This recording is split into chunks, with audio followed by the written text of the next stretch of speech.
కీడు తలపెట్టాలనుకునే సైతాను నిన్ను ఫస్ట్ భయం గుప్పెట్లోకి నెడతాడు. నెట్టి తర్వాత అయ్యే నీ మీదకి వచ్చేటట్టు చేస్తాడు. అందుకే దేవుడు చెప్తున్నాడు, దేనికి భయపడకుడి, దేని గురించియో చింతపడకుడి, కానీ సమస్త విషయాలను గూర్చి దేవునికి కృతజ్ఞతాపూర్వకంగా మీ విన్నపాలు తెలియజేయమన్నాడు. ఈరోజు దేవుని కృపను బట్టి దేనికి లెక్క చేయకపోవడానికి అదే కారణం. కొంతమంది రాజకీయ నాయకులకి నచ్చను నేను, కొంతమందికి దాదాపు అందరికీ నచ్చను. ఎందుకంటే ఎవరిని లెక్క చేయను, ఎవరిని లెక్క చేయను. ఒంగొంగి దండాలు పెట్టడం, హడావుళ్ళు చేయటం, ఏదో గందరగోళం అయిపోవడం నాకు నచ్చదు. ఎందుకంటే వాళ్ళ అధికారులు వాళ్ళని సన్మానించాలి, వాళ్ళు వచ్చినప్పుడు వాళ్ళని గౌరవిస్తా. అంతేగాని వాళ్ళు శాసిస్తే శాసనాలకి లోబడే దాఖలాలు ఉండవు. అవసరమైతే ప్రార్థన చేసి పంపిస్తా, అంతవరకే. ఇప్పుడే కాదు, ఇప్పుడేదో ఇంత పరిచర్య ఉంది, ఇంతమంది జనాలు వెంబడిస్తున్నారని కాదు. గుడిసెలో ప్రార్థన చేసిన నాడు కూడా లెక్క చేయలే. ఎందుకో తెలుసా? లెక్క చేస్తే ఎక్కడికైనా పోద్ది వ్యవహారం. తెలుసు నాకు ఆ సంగతి.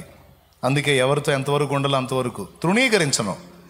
ప్రేమ కలిగి వచ్చారు అనుకో, నేను చేయదగ్గ మర్యాద చేసి, అవసరమైతే ఒక బైబిల్ కూడా ఇచ్చి, ఒక పుష్పగుచ్చం ఇచ్చి సన్మానం చేసి పంపిస్తా. అంతేగాని అయ్యగారు వచ్చారు, అమ్మగారు వచ్చారు, పెద్ద పుల్లు వచ్చారు, అది చేశారు, ఇవన్నీ ఉండవు. ఏదైనా అవసరం ఉంటే మీరు చేయాలి, ఇలా తోడ్పడాలని కూడా చెబుతా అక్కడే ముఖం మీద. అంతకంటే ముఖ్యంగా మారు మనసు పొంది రక్షణ పొందండి అని చెబుతా. దేవునికి స్తోత్రం. గర్వం కాదు, దేవునికి భయం కలిగి బ్రతుకుతున్నాను, దేనికి భయపడొద్దని నా దేవుడు చెప్పాడు. అధికారులను సన్మానించమన్నాడు అంతవరకు, వాళ్ళు పెట్టిన చట్టానికి గౌరవించమన్నాడు, లోబడమన్నాడు అంతవరకు. అంతేగాని ఎవ్వరికి దాసుడుగా ఏ పార్టీకి నన్ను నేను అప్పగించుకోను. అంటే ఎలక్షన్ కూడా దగ్గరికి వస్తున్నా, అందుకని చెబుతున్నా.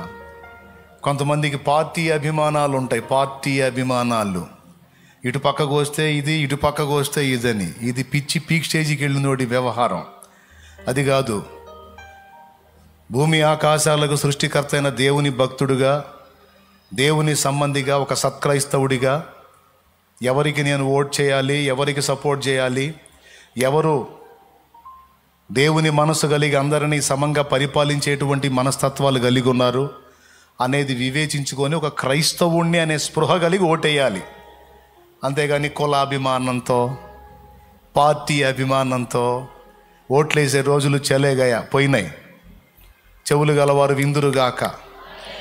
ఓట్లేసేటప్పుడు గుర్తుపెట్టుకోండి, కులాభిమానాలు, పార్టీ అభిమానాలు తీసి దెబ్బలో కొట్టి ఒక క్రైస్తవుడుగా ఆలోచించి ఈరోజు దుర్మార్గం చేస్తున్నారు, మహాదుర్మార్గం చేస్తున్నారు. క్రైస్తవ్యం అంటేనే ఒక అంటరాని మతంగా, ఒక అంటరాని విశ్వాసంగా, అసలు దీన్ని ప్రచురపరచడానికి ఇక్కడ హక్కే లేదన్నట్టుగా దుర్మార్గపు వ్యవహారాలు చేస్తున్నారు కొంతమంది రాజకీయ నాయకులు. అది దృష్టిలో పెట్టుకొని అభిమానాలను తీసి దెబ్బలో కొట్టి అందరినీ సమదృష్టితో పరిపాలించే నాయకుడు ఎవడున్నాడో వాడిని ఎన్నుకోండి. ఇది గుట్టుగా 4 గోడల మధ్య చెప్పట్లా, పబ్లిక్గా చెప్తున్నా, కెమెరా ముందు, లైవ్లో, వీడియో ముందు. జాగ్రత్త. ఇప్పుడు వేసే ఓటు 5 సంవత్సరాల కోటింగ్కి. నీ ఓటింగ్ 5 సంవత్సరాల కోటింగ్గా మారకుండా జాగ్రత్త పడు. దేవునికి స్తోత్రం. కొంతమంది అయితే డైరెక్ట్గా బయటపడ్డారు కూడా, మేము క్రైస్తవ వ్యతిరేకులమని. ఒక పార్టీ అయితే అచ్చంగా మణిపూర్లో దుర్మార్గాలే చేసింది. ఒక పార్టీ క్రైస్తవ స్త్రీలని నడి రోడ్డు మీద నగ్నంగా ఊరేగించింది. అచ్చంగా మతమే దానికి, ఆ మత విద్వేషాలు రెచ్చగొట్టడమే ఆ పార్టీకి. అలాంటి దుర్మార్గపు పార్టీలు మీరు ఎరుగున్నారు. జాగ్రత్త. ఒళ్ళు దగ్గర పెట్టుకొని, మైండ్ దగ్గర పెట్టుకొని, కులాభిమానాలు, పార్టీల అభిమానాలు పక్కన పెట్టి అందరినీ సమానంగా సమదృష్టితో పరిపాలించే నీతి గల నాయకుడు ఎవడున్నాడో వాడికి వేయండి ఓటు. ఇదే నా సలహా. ఇప్పుడే ఇంకా 12 రోజుల్లో ఏముంది, రేపు సోమవారం కాక పోయి వచ్చే సోమవారం ఆలోచించి ఓట్లు వేయండి. దాని ఫలితం 5 ఏళ్ళు మళ్ళీ అనుభవిస్తాం మనం. నువ్వు మంచి అడుగు వేస్తే మంచి ఫలితం, చెడ్డ అడుగు వేస్తే చెడ్డ ఫలితం. దాని ఎఫెక్ట్ ఎన్నేళ్ళు? ఏమేమి గుర్తుపెట్టుకొని వేయాలి? మన కులపోడు అని వేయాలి. వేయండి. అప్పుడు కులానికి వ్యక్తి అవుతావు, కానీ దేవుని బిడ్డవి గాజాలు. మరి ఏమని వేయాలి? మా చిన్నప్పటి నుంచి ఆ పార్టీ వేయలే, ఇప్పుడు కూడా అదే పార్టీలో ఉన్నావు, యేసయ్య పార్టీలో జారలేదు ఇంకా. నువ్వు దేవుని బిడ్డవి, ఒక క్రైస్తవుడు అని ఎరిగి, క్రైస్తవ్యానికి ఈరోజు జరుగుతున్న దుర్మార్గాలు, అన్యాయాలు, వందలాది చర్చీలు పడగొట్టారు. చాప కింద నీరులాగా చర్చీలను కూల్చుకుంటూ వస్తున్నారు. దృష్టిలో పెట్టుకొని ఓట్ చేయండి. మనం భయపడేవాళ్ళం కాదు, ఏం చేసేవాళ్ళం అన్నాడు? సైన్యము వలె భయపెట్టు దానవు నీవన్నాడు.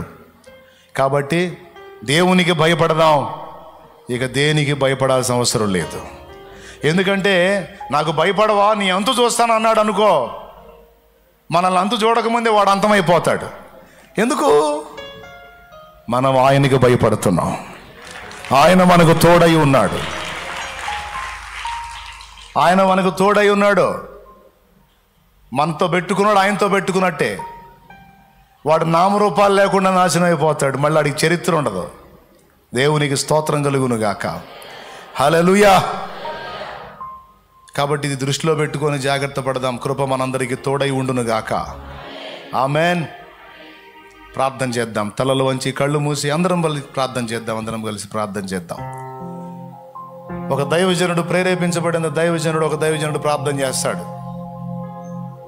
ఇటు పక్కన సేవకుల్లో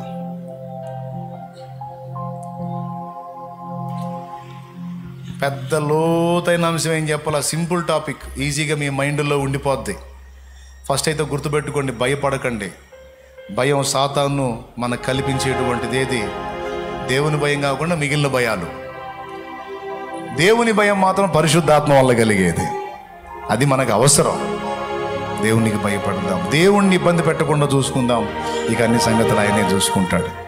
జబ్బుకి భయపడొద్దు, రోగానికి భయపడొద్దు, సమస్యకు భయపడొద్దు, అప్పులకు భయపడొద్దు, శత్రువులైన మనుషులకు భయపడొద్దు. నిన్ను ముట్టినవాడు నా కంటి పాపను ముడుతున్నాడు, వాడంతా నేను తేలుస్తానని దేవుడు మనతో మాట్లాడాడు. కాబట్టి భయపడొద్దు, కృంగిపోవద్దు, కలత చెందొద్దు. కృప మనందరికీ తోడుగా